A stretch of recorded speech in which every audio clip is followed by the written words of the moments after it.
नमस्कार मित्रों, जय श्री कृष्ण। कल हमने सूर्य और राहु की युति के फल के बारे में आपको बताया था। आज हम चंद्रमा के साथ राहु की युति के बारे में बताएंगे। मित्रों, चंद्रमा मुख्य रूप से मन का स्वामी है। मन ऐसी चीज है जो जिस क्षेत्र में आप जाना चाहते हैं, चाहे वो भौतिक प्रसाधन पाने की लालसा हो या आध्यात्मिक क्षेत्र में उन्नति करने की लालसा हो, दोनों ही क्षेत्रों में मन की बहुत ही बड़ी भूमिका होती है।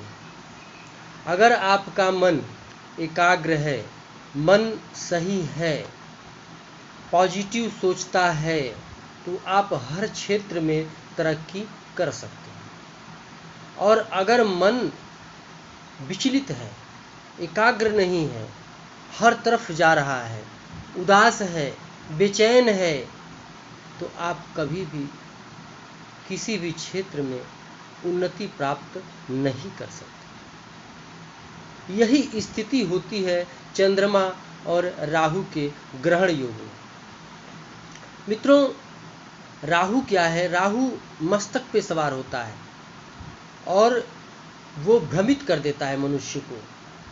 उसके मन को चंद्रमा के साथ जब होता है तो चंद्रमा मन का स्वामी है, चंद्रमा माता का स्वामी है, चंद्रमा कल्पना का स्वामी है, लेखन का स्वामी है, कवित्व का स्वामी है। तो चंद्रमा को जब राहु ग्रसित करता है तो चंद्रमा के प्रभाव को दुष्प्रभाव में परिवर्तित कर देता है। जो उसका शुभ प्रभाव है वो कुप्रभाव हो जाता है। तो चंद्रमा जब लग्न में हो तो बहुत ही विकट स्थिति होती है, बहुत ही समस्या होती है। क्या है कि लग्न मन है, और जब मन पे लग्न ही मन है, स्वास्थ्य है, सोच है, और उस सोच को एकदम नकारात्मक कर देता है। ऐसा व्यक्ति सिर दर्द से परेशान रहेगा, सिर दर्द उसको बहुत रहेगा, मन हमेशा बेचैन रहेगा, नींद नहीं आएगी, कभी भी एकाग्र नहीं रहेगा, आज सोचेगा कुछ और, कल सोचेगा कुछ और। तो लग्न में चंद्रमा राहु का प्रभाव बहुत ही खराब होता है। द्वितीय भाव में चंद्रमा राहु का योग हो तो व्यक्ति कुटुंब से बहुत ही दुखी होता है, और ऐसा व्यक्ति धन की हानि बहुत कर जाता है। अपने गलत निर्णयों के कारण वो अपने धन की हानि कर बैठता है। तृतीय भाव में चंद्रमा राहु बहुत ही खराब व्यवस्था बनाता है, बहुत ही खराब स्थिति देता है, क्योंकि तृतीय भाव मन का ही होता है और वो मन के प्रभाव को बहुत ही खराब करता है। ऐसे लोगों को हार्ट अटैक हो जाना, मस्तिष्क में कोई रोग हो जाना, इस प्रकार की स्थिति पैदा करता है चंद्रमा राहु तृतीय भाव में। चतुर्थ भाव में चंद्रमा राहु माता के सुख को बिल्कुल ही कम कर देता है। बचपन में ही या तो माता की मृत्यु हो जाती है या माता बहुत ही दुखी या बीमार रहती है। वाहन और मकान के सुख में कमी कर देता है, अपयश की स्थिति पैदा कर देता है। अगर समाज में निंदनीय बन जाता है। पंचम भाव में अगर चंद्रमा और राहु हों तो व्यक्ति संतान से बहुत दुखी रहता है, बहुत सोचता है उल्टा सीधा, उसके निर्णय एकाग्र नहीं होते, कुछ सोचेगा कुछ करेगा, अभी कुछ और, कभी थोड़ी देर बाद कुछ और, ये स्थिति बन जाती है।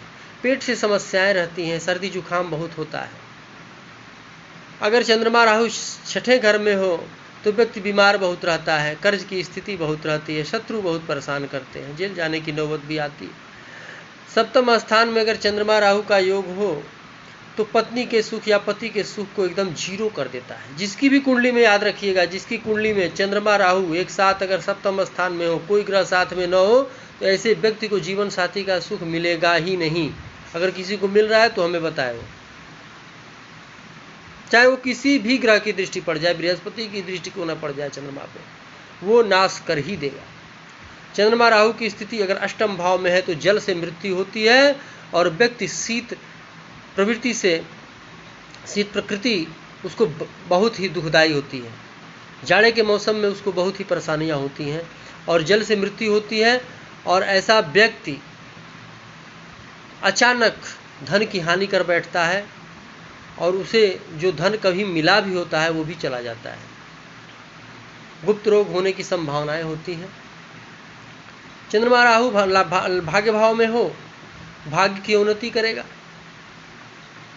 बने बने भाग्य को बिगाड़ देगा। 24वें साल में बहुत ही ज़्यादा अवनति हो जाती है, व्यक्ति ऊंचे से नीचे गिर जाता है और 28 साल तक ये स्थिति बनी रहती है। चंद्रमा राहु की स्थिति दशम भाव में हो तो व्यक्ति पिता के सुख से वंचित हो जाता है, पिता से उसके विचार मिलते नहीं हैं, विरोधाभास रहता है। व्यक्ति नौकरी कर रहा है तो उसमें समस्याएं, व्यापार करता है तो बहुत ही हानि होती है। चंद्र राहु का योग अगर एकादश भाव में हो, 11वें घर में हो, तो व्यक्ति को कभी भी शेयर मार्केट, सट्टा, जुआ, अचानक धन प्राप्ति के जितने भी साधन हैं वो कभी नहीं करने चाहिए। व्यक्ति उसमें बहुत कुछ गंवा जाता है और हानि कर बैठता है। पिता से दुख मिलता है और चारों तरफ से परेशानियां रहती हैं। चंद्र राहु की युति अगर द्वादश भाव में है तो यहाँ पर मस्तिष्क में कोई रोग देगा, व्यक्ति भ्रमित रहेगा, विदेश में जाकर के बहुत दुख उठाएगा, घर से बहुत दूर रहेगा और बहुत ही कष्ट प्राप्त करेगा, धन की बहुत ही हानि होगी। तो मित्रों, एक सूक्ष्म रूप से मैंने बताया, अगर ऐसा योग आप में है तो चंद्र राहु की शांति किसी पंडित द्वारा करवा करके लॉकेट धारण करें और खुद कर सकें तो हर सावन में एक बार रुद्राभिषेक करें, नमः शिवाय पंचाक्षर मंत्र नमः शिवाय का 1.25 लाख जप करके उसके चतुर्थांश का हवन करें और राहु के लिए राहु का जाप करें, पंछियों को दाना डालें, माता की सेवा करें, आपको लाभ मिलेगा। नमस्कार, जय माता दी, जय श्री कृष्णा।